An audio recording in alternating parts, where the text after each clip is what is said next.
On today's episode, conceptual flair detached from granular cultural understanding can take organizations, political institutions, to a certain extent societies, in the wrong direction. Those are the circumstances in which demographic diversity, I think, is really important.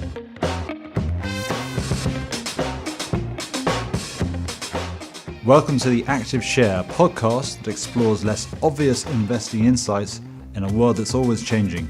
I'm your host, Hugo Scott-Call.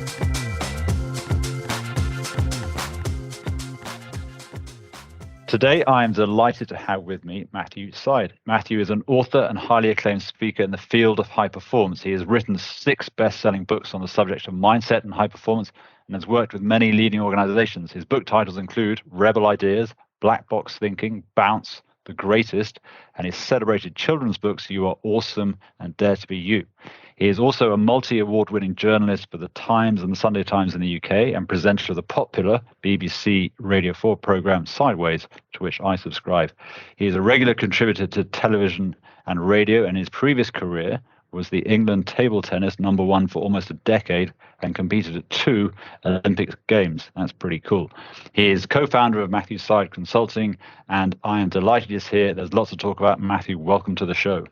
Well, Hugo, thanks ever so much for having me. I'm already in your debt. Firstly, you describing the sport that I used to play as table tennis. I occasionally get introduced as a former ping pong player, which really starts it off on the wrong tone, because ping pong, I think, to a lot of people, it sounds like a jumped up parlour game, roughly equivalent to tiddlywinks. Whereas, of course, Hugo, I'm conscious that you're fully aware that table tennis is a globally competitive sport and it takes tremendous resilience and dedication to reach the top. I'm probably protesting too much. The other thing I should say to listeners is Hugo very kindly in our chat in preparation for this podcast mentioned that two of his children, or maybe his 2 children, had read one of my children's books. So I already feel that the chemistry here, Hugo, is good, and I'm much looking forward to the conversation. Thanks for having me. Not at all. I feel it too. I mean, it's not every day you get to meet a legend of the pinnacle of sports, of table tennis, that is mentally and physically probably the most demanding game yet invented by man. So it really is an honor to have you blessing our airways. So I'm going to start with how I think I see you, and that gets me to the areas I want to discuss with you. So I think you're a fox, not a hedgehog. I think you're multidisciplinary. I think you connect dots. I think you're looking for patterns. That's your mental model. And so I think it makes sense to touch on what I perceive to be maybe 5 areas that I think your work, your canon, can be grouped into: how to think, cultural observations, what it takes to be a high performer, sports and failure, and then investing, lessons in decision-making investing that you think can be garnered and drawn from a huge body of work you've produced. So does that sound okay as a sort of setup to you and as a sort of way of telling everyone, here's what's coming? I love that. On the one proviso that if you hear an answer that you think you want to push back on or take us into new avenues, unforeseen avenues, then I'm willing to go there too. Brilliant. Well, let's get going. So number 1, how to think. I think that you spent a lot of time thinking around how do we as a society think and how that might be wrong. Perhaps you could frame that as groupthink versus cognitive diversity. Perhaps you could go back further and say, are we even taught how to think properly? It's an interesting way that you've chosen to characterize that distinction between groupthink and cognitive diversity. I do feel that diversity as an attribute of groups and networks and societies, if I can put it this way, is quite misunderstood and also mission critical to how we come up with great innovation, wise strategies, accurate empirical predictions. In fact, diversity, I think, shapes wisdom in almost any area of complexity. And I think this is, if I may say so, Hugo, I think this is fundamentally under-optimized in the world today.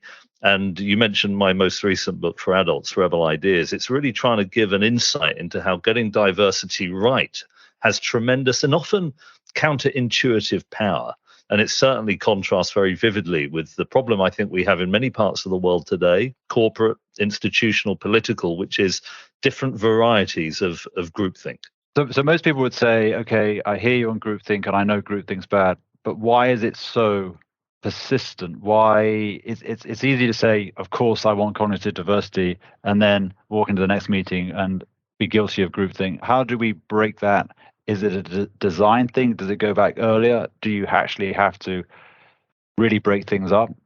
For me, Hugo, I think the key thing is to properly define and then specify the circumstances in which cognitive diversity works. So, first, perhaps it might be worth trying to explain what I mean by this. We often think, is it fair to say, Hugo, of diversity in demographic terms, differences in race and gender and social class. Cognitive diversity is a different way of thinking of diversity, differences in insight, perspective, information, but also, very importantly, the mental models or heuristics that we deploy, consciously or otherwise, to filter information, to reason through problems. Now, it's perhaps worth saying that there's often an intimate link between these two conceptions of diversity, demographic and cognitive, because our demographic backgrounds shape, to a large extent, the experiences we have in our lives and therefore the way we think about certain things. So if I could use a slightly simplistic example, Hugo, if you imagine hypothetically putting together an advertising team to come up with a creative campaign to connect with a broad group of consumers, if everybody in the creative team comes from exactly the same demographic background, they're going to find it difficult to connect that campaign with those consumers whose lives are very different from their own. They're going to lack the tacit knowledge. If, for example, they're all white, middle-aged, male, middle-class, private school educated Ivy League graduates. Nothing wrong with that background, but if 100% are from that background, you're going to be too narrow. I mean, one thing I find sometimes highlights into this intuition is a story from British politics in the 1990s, where Tony Blair, then the Prime Minister, gave a speech where he was coming up with a proposal to crack down on antisocial behavior. And he said, what we need to do is give the police the power to target people involved in antisocial behavior, march them to a cash point, get them to withdraw £100 and issue an on-the-spot £100 fine. And Hugo, all the upper middle-class journalists who heard this policy thought it was a masterstroke. It took somebody from a different social class to see the weakness in this policy, which is, of course, that many of the people so targeted wouldn't have bank accounts, and a very small proportion would have a £100 bank balance. In other words, conceptual flair detached from granular cultural understanding can take organizations, political institutions, to a certain extent, societies, in the wrong direction. Those are the circumstances in which demographic diversity, I think, is really important to coming up with good judgments. But there are circumstances, I think, where it's worth saying that the link between demographic differences and cognitive differences are less significant. Is this too long an answer, Hugo? That was a good answer. That was a good answer. I've got 5 questions coming from it, but keep going. I was just worried you might be glazing over. But let me. So there are circumstances in which the link is. If you imagine designing an aircraft engine, this is a complex, multidimensional problem. You definitely need cognitive diversity. People with backgrounds perhaps in materials science and aerodynamics, but they don't map so obviously onto demographic differences. The fact that I happen to be mixed race, I'm half Pakistani and half Welsh. This, by the way, Hugo, is an unusual combination. If anyone shares that amongst your listenership, do let me know on Twitter. I've never had an audience who come from that. So I had a very distinctive set of experiences growing up in suburban Reading with that background, which has been very helpful for journalism. But I don't think it's given me any germane insights into how tweaking the design of the engine might change its aerodynamic properties. There isn't a read across between those demographic experiences and the problem we're trying to solve. It will have longer term consequences. Somebody from my background thriving as an engineer sends a signal to the next generation that they can do the same. It's a contributor to social mobility and meritocracy. But I think it's rigorous also to say it's not helping with the short term engineering problem. And the reason, Hugo, maybe I'm overemphasizing this or laboring the point, but I think it is a profound strategic mistake to reduce diversity to a box-ticking exercise based only on demography. I think where you really break out of groupthink is when you optimize for true cognitive diversity, and that requires a real analysis and an insight about how to do it and to do it well. I've got 2 immediate questions coming off of that. One is a way of resolving too much of the same thing. It can be via hiring. If you're thinking about a company, can you hire different? But how would you test for true cognitive diversity in a hiring process? That's question number 1. Question 2 is, which organizations around the world have you come across where you thought maybe they've cracked this? Maybe they are very good at achieving the right kind of diversity in that it is genuinely productive in a sustainable way? It's a great question, Hugo, and it gives me a chance to tell a brief story, which hopefully will unite your listeners. I know many are from the United States, many from the UK, and of course around the world. But given that football, or should I say soccer, No, let's say is a football. global Let's say sport, football. I happen to sit on a committee that advises the England men's football coach. Now, Hugo, I hope you know who this is as a Brit. Of course I do. Gareth Southgate.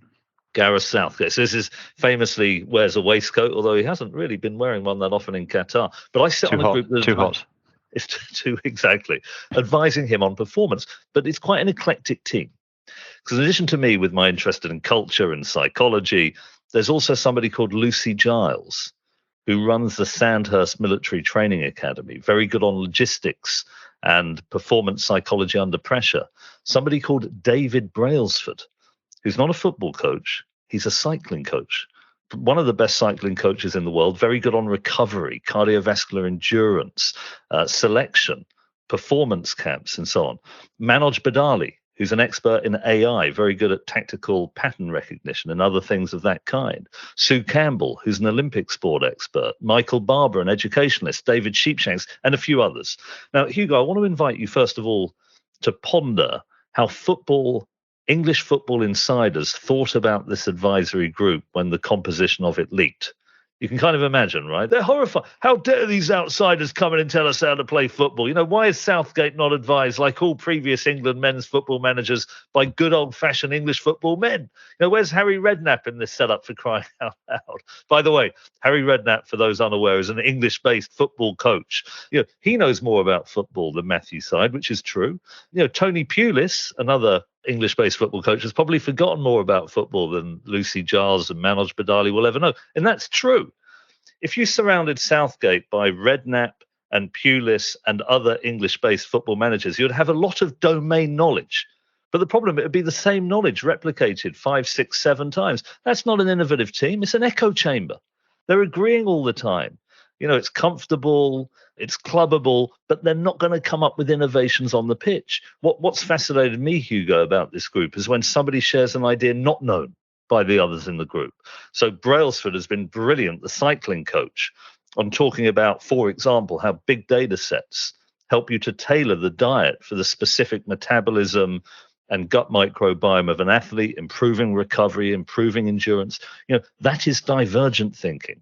That's a cross-pollination of ideas. And this is where you get a big uplift in the collective intelligence of groups. So to answer your question directly, can you see that some kind of an analysis has gone into the array of voices, the array of lenses, the array of perspectives that might impinge usefully on the question of football performance?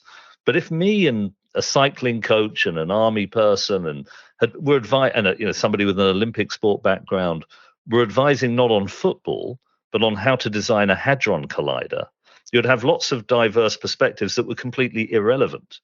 So in order to get the different dimensions of diversity right requires an analysis. And to put it slightly technically, you want it to map onto the dimensionality of the problem you're trying to solve.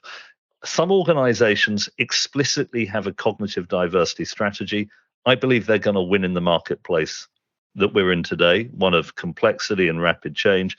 Those that don't have a cognitive diversity strategy and do this kind of through gut intuition and not in the rigorous fashion, I just think they're going to lose because they're going to be missing out on what it really takes to solve difficult, complex problems and come up with new ideas. But the organizations that have a cognitive diversity design, an intelligent design, you might not know the answer to this, but do you know how that happened? Was it the result of a very strong and secure leader who said, actually, I'm strong enough in my position to change things?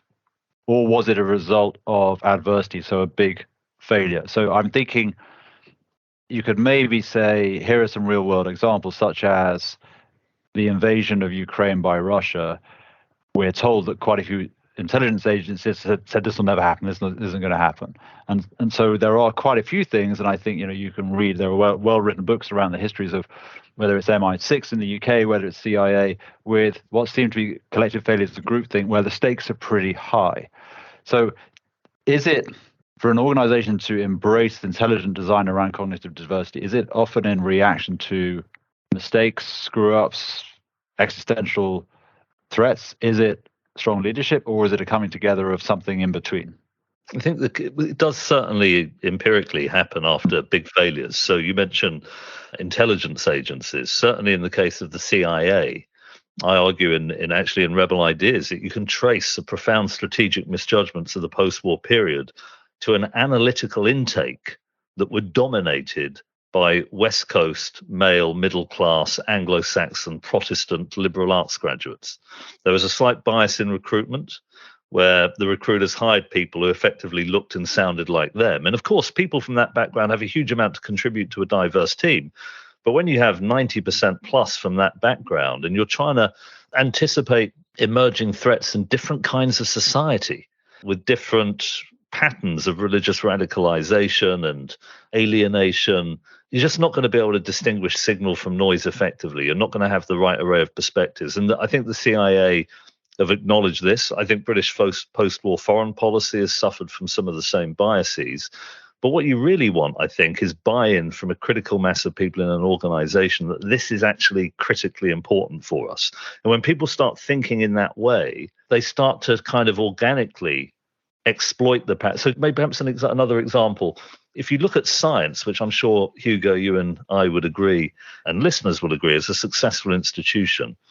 100 years ago, successful science, as measured by the number of citations that attach to the hit papers, which is not a completely inadequate proxy, used to be written by individual scientists digging deeper into a given subject specialism, like economics or biochemistry or ethnography or whatever. That's not what great science looks like today.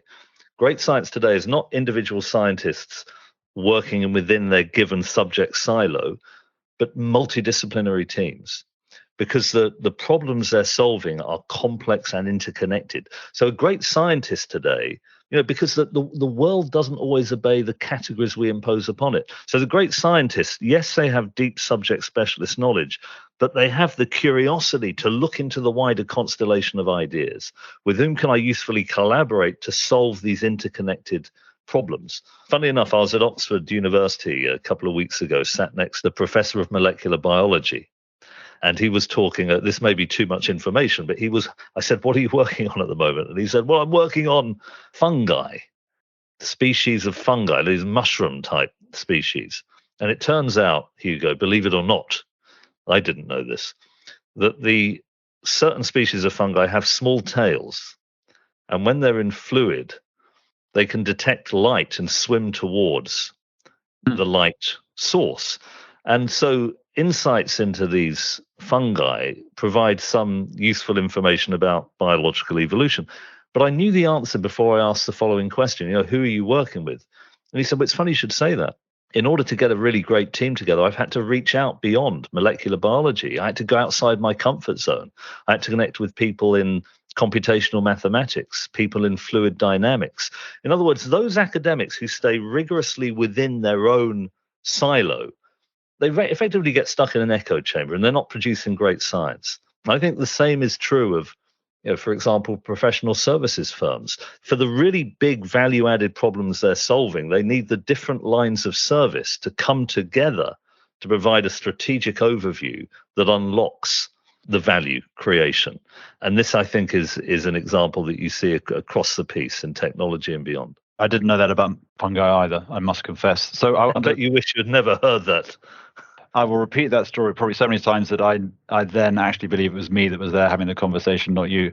I want to take a bit of a turn off and go from sort of culture, which I think cognitive diversity, groupthink are clearly parts of culture, and maybe take culture a bit broader and make it more relevant to sort of younger generations. So I'm interested, because you've written quite a lot about this, how you think younger generations think now, and then move that onto free speech and inevitably social media. Because I think a lot of what you've just talked about was really applying to maybe middle-aged people in institutions, in positions of authority, the ability to do something around groupthink, encourage cognitive diversity and design it. But let's talk about younger folks, how they think.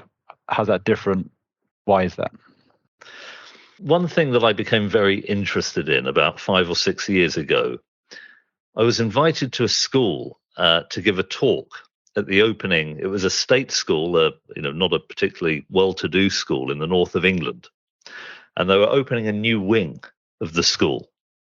And they had the local member of parliament there and the mayor, and they had this other person, Matthew Syed, former ping pong player, and all the parents were there to watch this opening ceremony. And one of the students, one of the young girls at the school, did a performance. And, like when you have a baton and you wave it around and throw it up and catch it, it was a kind of gymnastics performance. And I'll never forget, Hugo, the room became tense with anxiety. What if this young person drops the baton? What if they throw it into the air and it clatters to the ground? And actually, about 2/3 of the way through, the baton did fall, and a sense of complete mortification dropped around the room. And I ripped up the speech I was intending to give, and I gave a talk on the absolute imperative importance of failing. That when we take a risk and we fail, we often learn. And that life isn't about always being perfect, but about having the resilience to face up to the setbacks and challenges that are an absolute necessity if we're going to reach our full potential. And I started reading the research around this, and there is a phenomenon called the curse of perfectionism. I think the social media, to a certain extent, has exacerbated it, where people curate their lives to look wonderful on the internet. They airbrush photos and their lives look rather marvelous. And I think young people can engage with this and think that life is about acting and looking perfect. But if you want to look perfect, you never take risks. You never try anything new. You never have the courage to get up on stage and be somebody who's willing to wield the baton or be a character in a school play. And yet, as we know from technology, from science, failure is central to the learning process. And I'm not saying that all young people lack resilience. All I'm really saying is that I think it's a good idea as parents and as teachers to equip young people with that wonderful crusading sense that taking risks and being willing to occasionally fail is a wonderfully empowering thing. And do you view society as having gone the other way, that actually risk is seen as something bad and to be avoided, and actually you should look to governments to take away risk, to protect, and somehow that has created a risk-averse mindset? And as you say, resilience builds from failure, from taking risks, from understanding what worked, what didn't work. And so are we creating a generation that is fragile through no fault of their own? Yeah, I think it's a valid question, and it's a healthy debate amongst psychologists. I mean, what I'd perhaps say is, if you think of the greatest institutions, I mentioned science already, but one of the things that science does well is perform experiments. But have a think about an experiment, because if you know the result of an experiment before you conduct it, it isn't an experiment. The performance of an experiment is an act of a certain type of humility. You're trying to discover new knowledge. You're willing to put your theory on the line. The great philosopher of science, Sir Karl Popper, said that falsification is central to science. And the reason is because, again, a quote from Popper, human knowledge is finite. The implication is that human ignorance is infinite. It's a willingness to step into the infinity of the unknown, to push back the frontiers of knowledge. And those organizations that have low tolerance for risk never innovate.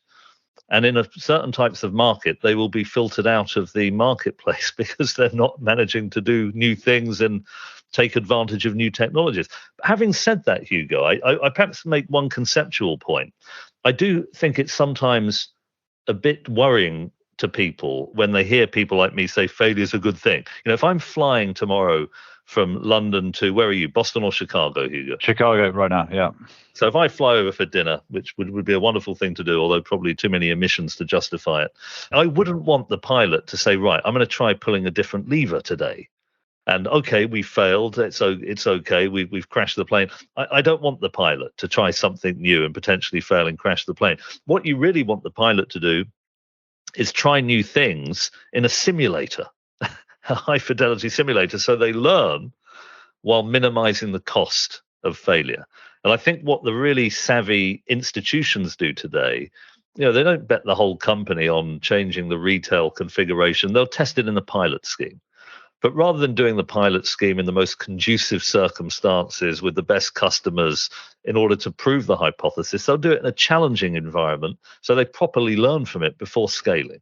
And I think getting the balance strategically between minimizing the cost of learning while maximizing the benefits, I think that is where society should be at. And it varies from place to place.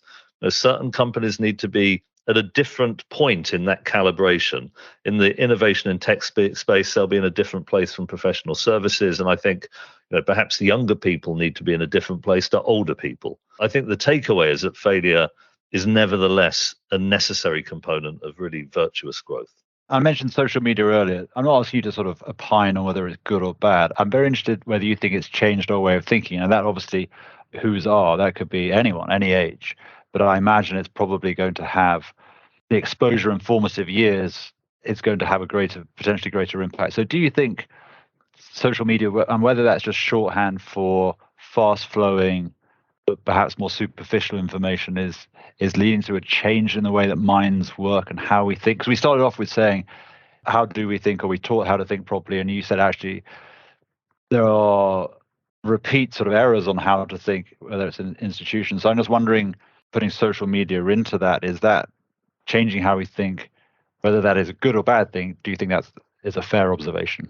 Well, I perhaps say too, one thing I do, going back to the diversity and groupthink, there is a tendency, sometimes overstated, for people to surround themselves with the ideologically like-minded. So they're effectively hearing opinions with which they already agree, which can be wonderfully comforting. And it's not necessarily a bad thing if your particular group has a monopoly of good ideas. It's slightly problematic if you're shielding yourselves effectively from other ideas from which you might learn, which is why this curious mindset, what I sometimes call the growth mindset, is such an important asset, where we're willing to reach out to different kinds of idea. But on the wider point, I do sometimes worry that young people are kind of living through a gigantic social experiment, the kind of which we simply don't know the results yet. And I do worry a little bit about what we will think about the social media and children who have grown up with no reality other than the one with which they're confronted today, which is most of their friends on WhatsApp and Insta and Twitter and these other TikTok, and with the metaverse potentially coming. I think this is what I hope, I suppose, like you, Hugo, is that we'll learn to use these tools to our own advantage. At the moment, I think we're being slightly manipulated by them. We're induced to stay on these platforms perhaps longer than what is good for us, because that enables them to sell us to advertisers and harvest our data. But I do think that I hope we reach a better and more benign accommodation, if I can put it that way, with the social media. We talked quite a lot here about how to think. Now I want to talk about how to perform. So sports, high performance, failure. What stops people from reaching their full potential? Is it external? Is it internal? Well, perhaps a story here, Hugo. I love stories. Everyone loves stories. Well, there's me. I'm trying to think back 20 years, and I'm trying to transition out of being a ping pong player. That's been my life. I've been trying to move up the world rankings. And I start to slow down and I have to reinvent. And I wrote a book called Bounce. I didn't expect anyone to read it, frankly, but a few people did. An unintended side effect was being invited to give a talk at Goldman Sachs. It wasn't far from where I lived and still live in southwest London, just up the district line to Fleet Street. But I went to a state school, and we did, Hugo, no public speaking. There was no debating society. And believe it or not, the press conferences for table tennis were not that well attended. So hard to believe. I know you're dumbfounded by this revelation. Yes. So I had done very little public speaking. So I hadn't had, if you like, the practice to do it. So I turned up suffering desperately from imposter syndrome and wondering why on earth I was in front of this room. I was nervous, and I didn't do terribly well. I got heckled a couple of times, and on the tube on the way home, I thought, you know what? If I'm invited to give another talk by a company or anyone else for that matter, I'll politely decline. Think about that, Hugo, for 1 second. One negative experience. Yeah. I drew the conclusion I didn't have the innate talent, the innate facility to read a room, and that natural charisma and social confidence, and effectively severed all possibility of future learning. This is called sometimes a fixed mindset. And it's tremendously damaging because it imposes very powerful self-limiting beliefs. But a couple of days later, I thought, no, hang on, you can potentially improve at public speaking. So I Googled public speaking practice. And the first hit was an organization called Toastmasters, which is just a global network of public speaking clubs. And the nearest one to where I live was just over the bridge in East Twickenham, and they met every second Wednesday. You go along, you give a talk, you get feedback from other people in the room. And when they're giving you feedback, they're in front of the room, so they're speaking too. And you have to do some spontaneous speaking as well. And I went every second week for about 5 years, partly because they're a wonderful group, by the way. And I'm not saying, Hugo, that I'm now the best speaker in the world. If you ever hear me, I'm certainly not. But what amazed me was how much we can improve when we have that can-do attitude and we're liberated from these self-limiting beliefs. So my sense of performance is it's an iterative process based on, and just to reiterate the point, it doesn't mean you're going to win a Fields Medal or a Nobel Prize. It means you reach the summit of your potential. If you're willing to have a go, fail, learn, get some decent feedback. And I think we often, if I can put it this way, underestimate our own potential for growth when we're put in the right circumstances. And is that, as you head up elite sports, and as discussed, you were a participant in an extremely elite sport, is that still true when you're thinking about professional sports people, that they still don't maybe fully appreciate how much they can grow? That imposter syndrome is just as rife there as elsewhere, or is it a different set of problems? I think at elite level of sport, most performers have a really profound sense of their own scope for improvement because they've got there through incredible hard work. It's not to say talent doesn't matter. It's that you really, to be the best of the best, you need to have the synthesis of both talent and a great and empowering work ethic and a willingness to fail and fail well. I think most top performers do have something of this kind, but they don't necessarily apply it to all aspects of their life. I remember going to a football academy, and I was really trying to encourage the young footballers at Arsenal that after they finish their football career, it's worth having some other asset to fall back on. Why not continue your education, do an apprenticeship? There's plenty of hours in the day to train at football and to do something else. In fact, it'd be a great release and escape. And a few of them said, I can't do that because I don't have an academic brain. In other words, yes, I can improve at football. I can improve my left foot, my right foot, heading the ball, volleying, and they're out there training like anything. But they weren't willing to use the same approach to something else. And I think that can sometimes be something that holds people back. Do you think, so one of the things that I spend quite a lot of time thinking about when it comes to sports is beyond Moneyball. So there's pre-Moneyball. So you referenced some sort of characters in the football world and the soccer world who you would describe as old school. This is pre-data, it's gut feel, it's a network of knowing people. And there's a little bit, I think, of sort of an entry barriers created by you've got to be in this network and you've got to be inside the sport. But you don't necessarily, you have to be a participant, but not necessarily an analyst of sport. That's now changed. The Moneyball revolution, in comes data. So there's all of a sudden a lot of things that were recorded in someone's brain are now systematically recorded and turned into data, and data enables analysis. There's analysis. And so you get a step change. But is it sort of zero sum because everyone does it? So what comes after Moneyball? Have we squeezed the data analytics lemon dry, and then it's going to fall back to human attributes for the very best sportsman? Or is it actually you can still have situations, which I think happen across many sports, which is a team does better than perhaps it should.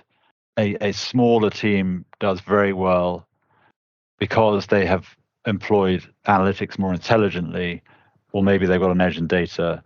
How do you think about, as you think about what drives great sporting performance, how much is enabled by better analytics, better data, better training as a result, or how much is just it doesn't matter what era Federer exists in, he's going to be the best?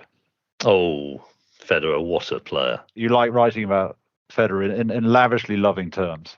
I do love Federer, but you know what? I've got to say, Hugo, I love also Nadal, who I know, and Djokovic, who I've got to know well as a sports writer. I mean, it's interesting that, Hugo, what that rivalry evokes for me is the power of competition.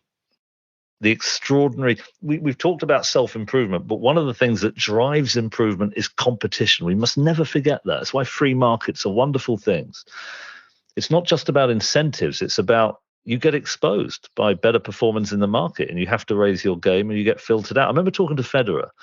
He was getting hammered by Nadal because Nadal, for the tennis enthusiasts, has a very looping forehand that kicks very heavily up off the surface, particularly on clay, and it kept hitting the top leading edge of Federer's racket on his backhand side.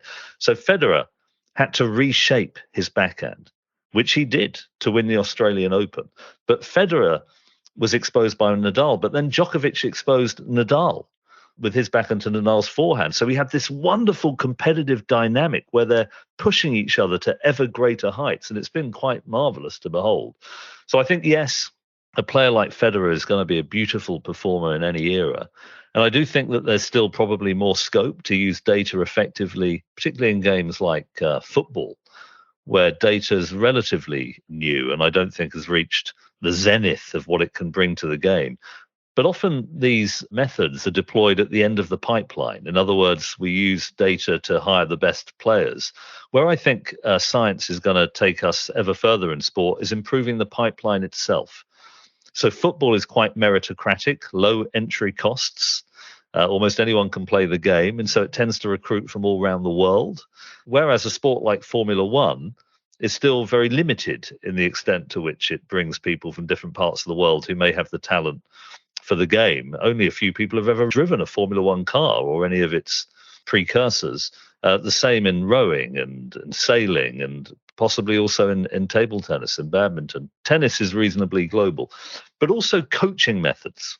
Let me talk a little bit about cricket, Hugo, because I know you're a big fan of cricket, he says, because most English people are. But when I was playing cricket at school, there was a particular philosophy of a straight bat, the eye above off stump when you take guard. And for those who are not interested in cricket, effectively a very rigorous and didactic set of requirements about how you should play the game. Not completely silly ideas, but nevertheless very integrated, particularly into the culture of cricket in England. Then you look at someone like Steve Smith. This is a fantastic batsman, by the way, who learned, like Donald Bradman, another great historic batsman, to play organically, not too much coaching, learning through trial and error, reshaping the game around his own idiosyncrasies. I think we need a bit more latitude for people, young people, as they develop their techniques. I think it's been, if I can generalize a little, a bit too didactic. And I think we're going to find new methods to accelerate the learning process through the pipeline, particularly on things like perceptual awareness. I think that's where the big gains are to be had in the coming couple of decades. I think you're on record of saying that when you went to the Olympics, you choked. And you're smiling, but you should. I don't think that's actually. I mean, it's brave of you to say that, but I don't think it's something to sort of smile about, because my question is, pressure is something that happens to everyone, and some people say they thrive on pressure. I kind of wonder. I wonder whether initially everyone finds pressure pretty daunting and intimidating. Is that how one responds to pressure? Should that be a lesson you learn for yourself and gain confidence, which is back to resilience? Or is it actually coachable? Can we help people handle pressure? And obviously it's at the sharp end, it happens in sports. That's where it's most observable. But it kind of happens to everyone all the time. This is going to get me onto the sort of final area I wanted to talk to you about, which is investing, where that is definitely pressure every day. Well, it was the Olympic Games in Sydney in 2000 where I choked rather graphically, Hugo. Thanks for bringing that up. But no, I'm kidding. I don't mind talking about it because I did learn quite a lot from the experience. Obviously the Olympics, 4-yearly cycle, and I was in with an outside chance of a medal. And I remember a Swedish-born coach. He came to me, Hugo, just before I went out into the megawatt light of the arena in Sydney to play Peter Franz of Germany in my first match. He said, "Matthew, the next 40 minutes will determine whether the last 4 years were a waste of time or not." He was trying to inspire me. He was trying to really ratchet up the motivation, but it had completely the opposite effect because I became suddenly terrified. In table tennis, there are very fine margins, and I felt a slight tremor in my playing hand. And that, I can tell you, is completely catastrophic, because if you're playing hand is shaking ever so slightly, it means you're not going to be precise. And I lost the first game 21-2. This is almost unheard of in international competition. I was effectively knocked out within about 15 minutes. And I could see the sympathy on Peter's face as he shook my hand at the end of the match. I mean, it was a 50-50 match. And I was on the plane home. And I think this is a phenomenon, Hugo, that we have to take seriously. Under pressure, we sometimes trigger the fight, flight, freeze response. And that can be catastrophic for rational decision making when the stakes are very high. And so what we need are a series of strategies to help us deal with it. Can it be coached? Yes, for sure. But the most, for me anyway, and I think the evidence shows this too, the most valuable thing of all is if there's something you really care about, a particular skill you really want to be able to demonstrate in a public space, and you feel the pressure, that means you want to do well. So that's not too bad. That's not a bad thing. But put yourself in that environment.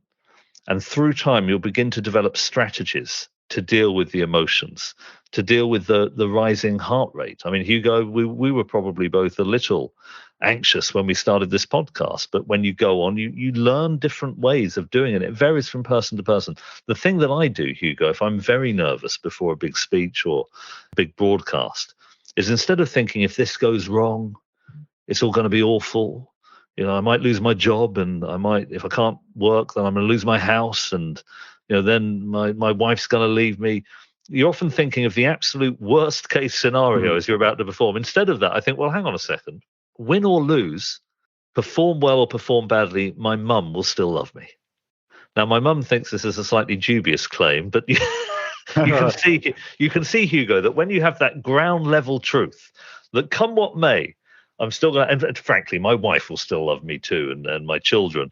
It's something that you can build from psychologically, so that when you get into the crucible of the performance itself, you've actually got positive rather than negative thoughts coursing through your mind. That works for me. But I do know, having interviewed many top performers, that they have different techniques and different tools to get themselves in the right frame of mind. And these are built, Hugo, by actually going out there and giving it a go and occasionally messing up, as I did in Sydney. Let's talk about investing. So I'm very interested in your insights from your body of work, the things you've studied, the things you've learned, and you've met investors as well.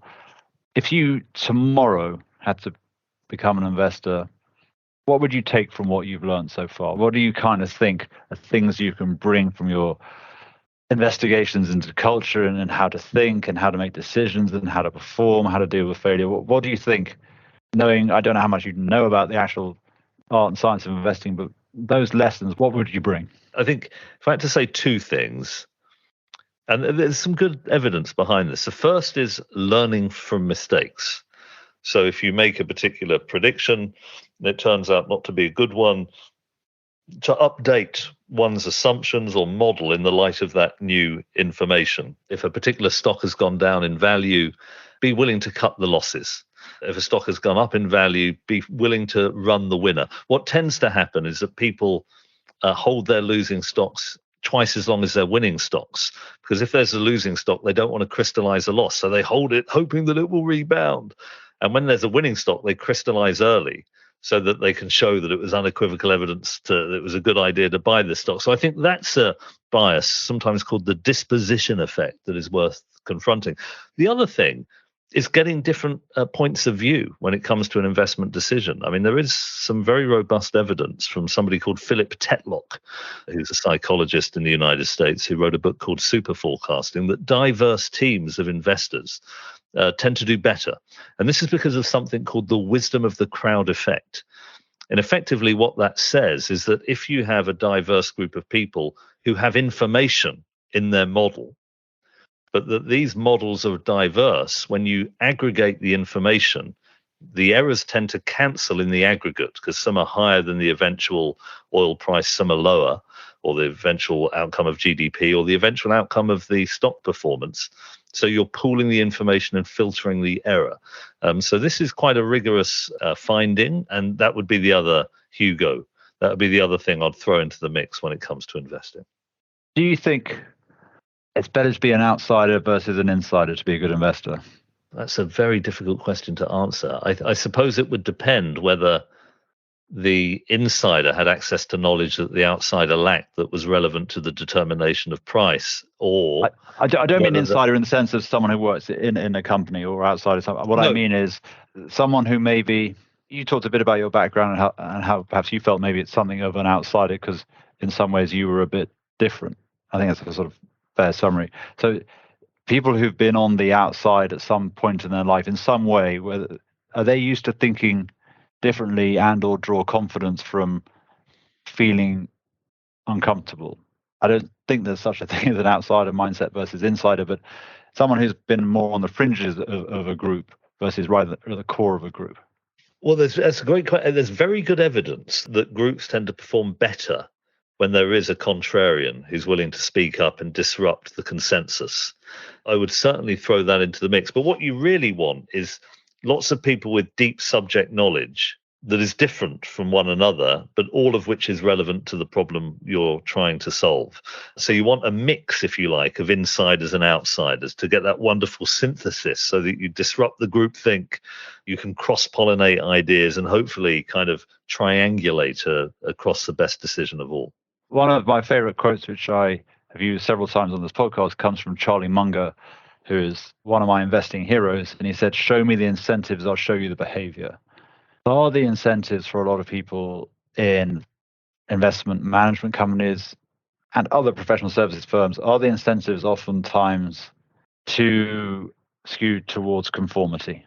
It's a great question. I mean, I love the quote, by the way, I've got to say, but it doesn't quite capture. Do you remember I said a bit earlier that professional stock pickers were holding their losing stocks twice as long as their winning stocks? So this effect isn't explained by incentives, because the incentives have to be, as it were, filtered through the behavior. And sometimes I think there are systematic biases that undermine our capacity to actually reach the incentives that we are set. So definitely the incentives can sometimes be not particularly conducive to the right kind of behavior. But even with perfect incentives, I think there can still be systematic biases, which is why, to go back to your earlier point, sometimes the outsider-insider group dynamic is so helpful. Which almost gets us back to where we started, I think, around the role of cognitive diversity. So the thing I'm taking away, which I already believed, but it's nice to hear someone else say it, is that I think in investing, in any organization that is making decisions, which is what investing is, but again, most organizations are making decisions. Now, oftentimes they're concerned with other things. You raised the very good point about sort of safety in aviation, but cognitive diversity that's well designed, intelligently designed is a must-have. It's not a nice-to-have.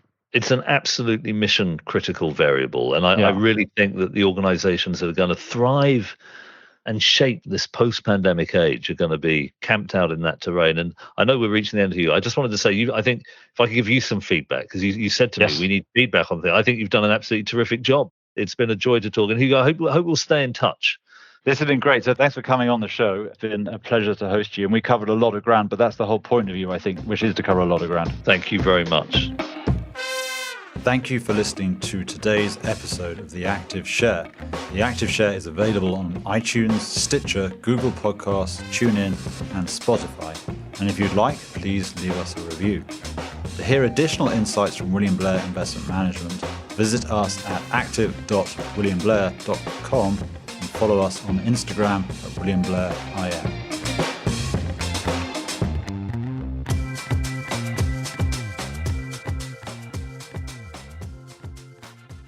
This content is for informational and educational purposes only and is not intended as investment advice or a recommendation to buy or sell any security or to adopt any investment strategy.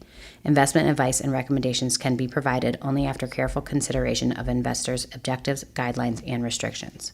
The views and opinions expressed are those of the speakers as of the date of this recording, are subject to change without notice as economic and market conditions dictate, and may not reflect the views and opinions of other investment teams within William Blair Investment Management. Factual information has been obtained from sources we believe to be reliable, but its accuracy, completeness, or interpretation cannot be guaranteed. Any discussion of particular topics is not meant to be comprehensive and may be subject to change. This material may include forecasts, estimates, outlooks, projections, and other forward-looking statements. Due to a variety of factors, actual events may differ significantly from those presented. Past performance is not indicative of future results. Investing involves risk, including the possible loss of principal. Any investment or strategy mentioned herein may not be suitable for every investor. References to specific companies are for illustrative purposes only and should not be construed as investment advice or a recommendation to buy or sell any security. William Blair Investment Management may or may not own any securities of the companies referenced. It should not be assumed that any investment in the companies referenced was or will be profitable.